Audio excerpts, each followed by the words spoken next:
బ్రిటన్లోని మొబైల్ మార్కెట్లో ఒక ముస్లిం వ్యక్తి నడిపే షాపులో మొబైల్ కొనాలనే నెపంతో ఒక యువకుడు లోపలికి వచ్చాడు.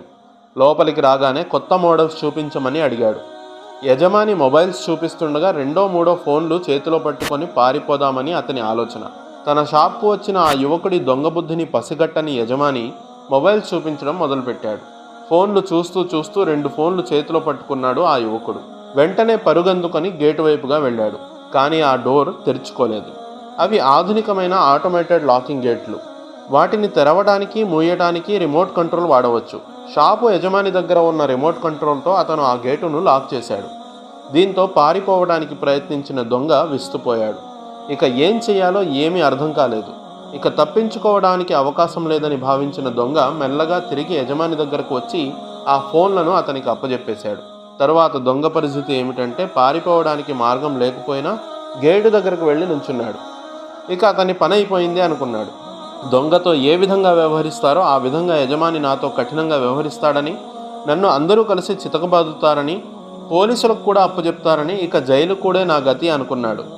కానీ అలా కాకుండా ఆ షాపు యజమాని డోర్ అన్లాక్ చేశాడు. ఆ దొంగ ఆశ్చర్యపోవడమే కాకుండా వెంటనే ఆ తలుపులు తెరుచుకొని బయటకు వెళ్ళిపోయాడు. 2 రోజుల క్రితమే జరిగిన ఈ ఘటన యొక్క వీడియో వైరల్గా మారినప్పుడు ప్రజలు ఆశ్చర్యపోయారు. అంత రెడ్ హ్యాండెడ్గా దొరికిపోయిన దొంగను ఆ షాపు యజమాని ఎలా వదిలేశాడా అని. కానీ అక్కడి వరకే అయితే మనం ఈరోజు ఈ వీడియో చూడాల్సిన అవసరం ఉండేది కాదు. అసలు విషయం ఇక్కడే ఉంది. ఈ సంఘటన జరిగిన రోజు యూకే మొబైల్ మార్కెట్లో ఒక నోటీసు దర్శనమిచ్చింది. అందులో ఇలా ఉంది: మీరంతా మా షాపులో జరిగిన దొంగతనం వీడియోను చూసే ఉంటారు. మేము ఆ దొంగను ఎందుకు విడిచిపెట్టేశామా అని కూడా మీరు ఆశ్చర్యపోయి ఉంటారు. అయితే మేము ఆ దొంగను క్షమించేస్తున్నాము. అతని నుండి ఎటువంటి ప్రతీకార భావం కూడా మాకు లేదు. ఆ దొంగతనానికి వచ్చిన యువకుడు ఎక్కడున్నా ఒకసారి మా షాపునకు వచ్చి కలవాల్సిందిగా కోరుతున్నాము.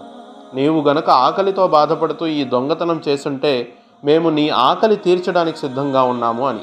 ఆ పోస్టర్ చివరలో ప్రవక్త ముహమ్మద్ సల్లం వారి ఒక హదీసును కూడా రాశారు: మీలో ఎవరైతే ఇతరులను క్షమిస్తారో కరుణిస్తారో వారిని అల్లాహ్ కూడా క్షమిస్తాడు, కరుణిస్తాడు అని.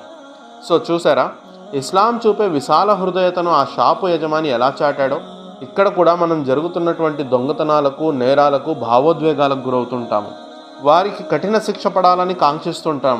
కానీ నిజానికి వాటి మూలాలను, అంటే దొంగతనాలకు, నేరాలకు పాల్పడుతున్నటువంటి పరిస్థితులను కల్పించినటువంటి మూలాలను సరిచేస్తేనే గాని నేరాలను నియంత్రించవచ్చనే ధ్యాసే మన నాయకులకు ఉండదు. హజరత్ ఉమర్ రజియల్లాహు తాలా అన్హు ఖలీఫాగా ఉండగా, ఓ ఉమర్,